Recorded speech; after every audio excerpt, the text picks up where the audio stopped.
Acidic नेचरच्या ऑर्डरच्या बद्दल अजून एक एमसीक्यू आपण सॉल्व्ह करू.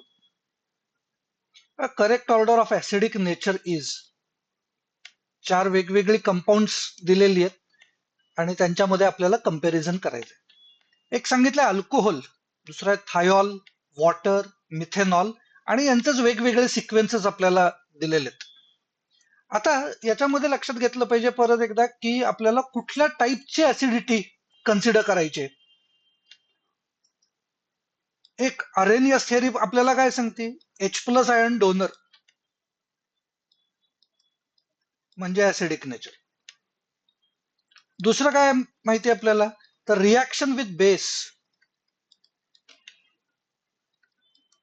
बेस बरोबर रिॲक्शन किती सोपी आहे त्याच्याप्रमाणे आपण ऍसिडिक नेचर कन्सिडर करतो.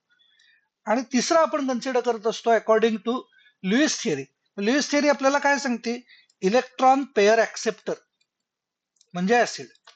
इलेक्ट्रॉन पेअर किती इझिली घेऊ शकतं त्याच्याप्रमाणे आपण ठरवायचं. ओके, मग आता यातली कुठली थिअरी आपल्याला अप्लाय करणं सोपं आहे त्याचा विचार करून आपण जरा बघूया. बघा, समजा मी असं कन्सिडर केलं की याच्यामधला समजा हा पार्ट मी घेतो,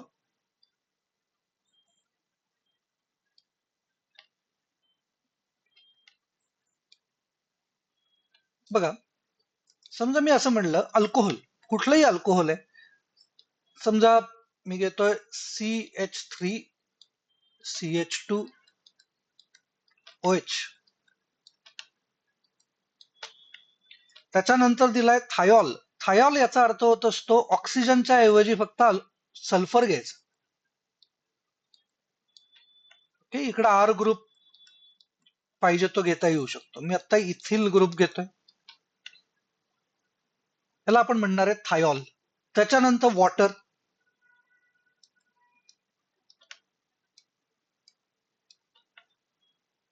आणि लास्ट आहे मिथेनॉल. अल्कोहोलच घेतलंय पण अल्कोहोल मध्ये आर ग्रुप त्यांनी स्पेसिफिक ठेवलेला आहे. याचा अर्थ असा होत असतो मिथेनॉलची प्रॉपर्टी बाकीच्या अल्कोहोल्स बरोबर आपल्याला कम्पेअर करायची आणि मग त्याच्याप्रमाणे आपल्याला ठरवायचंय की नेमका काय इफेक्ट होणार आहे. ओके, सो विचार करून बघूया. बघा आपल्याला माहिती आहे की वॉटर हा H+ आयन्स देतो, but it is weak electrolyte. 10⁻⁷ असं H+ आयन कॉन्सन्ट्रेशन असतं ऍट 25°C.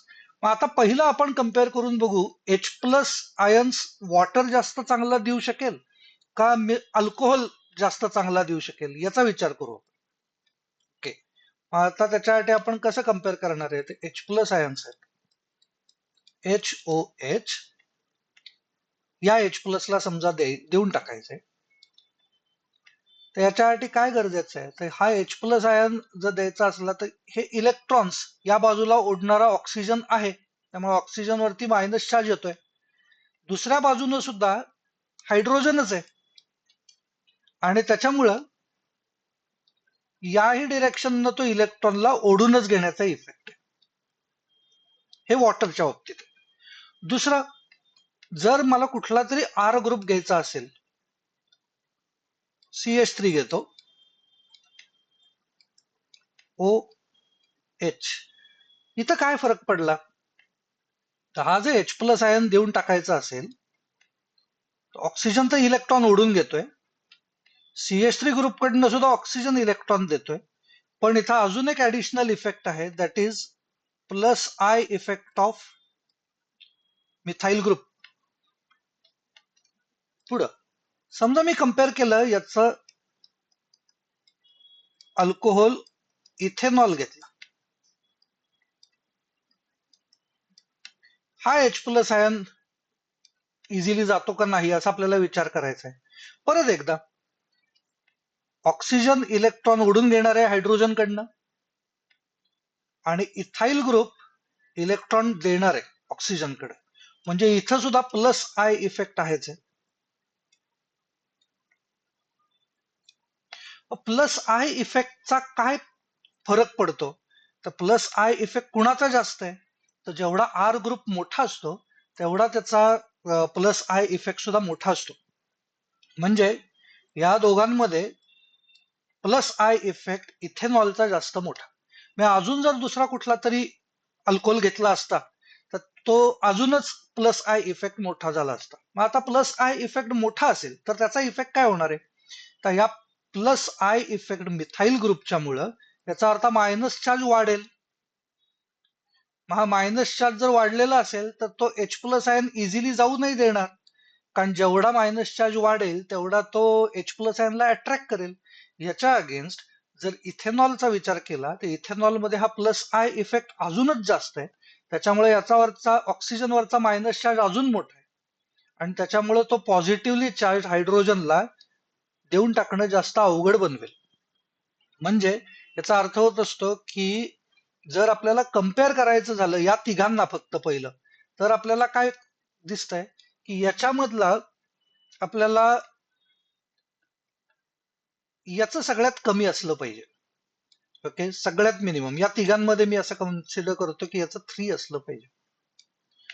ओके, त्याच्यानंतर दोघांना जर कम्पेअर करायचं झालं वॉटर आणि मिथेनॉल, तर याच्यामध्ये अजून एक इफेक्टचा आपल्याला विचार करायला लागतो. तो इफेक्ट आहे हायड्रोजन बॉन्डिंग. हायड्रोजन बॉन्डिंग जेवढं जास्त चांगलं तेवढा तो H प्लस आयन देण्याची शक्यता कमी होत राहते.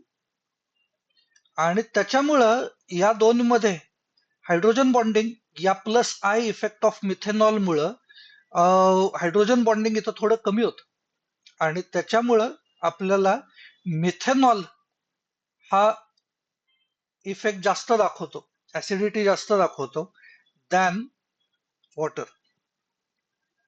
हा सिक्वेन्स आपल्याला मिळाला पाहिजे. आता फायनली आपल्याला कम्पेअर करायचंय थायॉल कुठल्या पोझिशनला येणार ते. मग आता थायॉल आणि अल्कोहोल याच्यामध्ये बारकासा फरक आहे, दॅट इज ऑक्सिजन आणि सल्फर. मग ऑक्सिजन आणि सल्फर याच्यामध्ये आपल्याला काय लक्षात येत आहे की ऑक्सिजन बरोबरचा हा जो हायड्रोजन आहे तो हायड्रोजन बॉन्डिंग मध्ये पार्टिसिपेट करू शकतो, हा हायड्रोजन बॉन्डिंग नाही करू शकत आहे. मग हायड्रोजन बॉन्डिंग मुळे ऍक्च्युली ऍसिडिक नेचर कमी होत असतं. मग तो इथं होत नाहीये, हायड्रोजन बॉन्डिंग होत नाहीये. याचा अर्थ हा सगळ्यात जास्त ऍसिडिक असला पाहिजे. इथे मी मेन्शन करतो मोस्ट ऍसिडिक असला पाहिजे. म्हणजे याचा आन्सर बी आलं पाहिजे.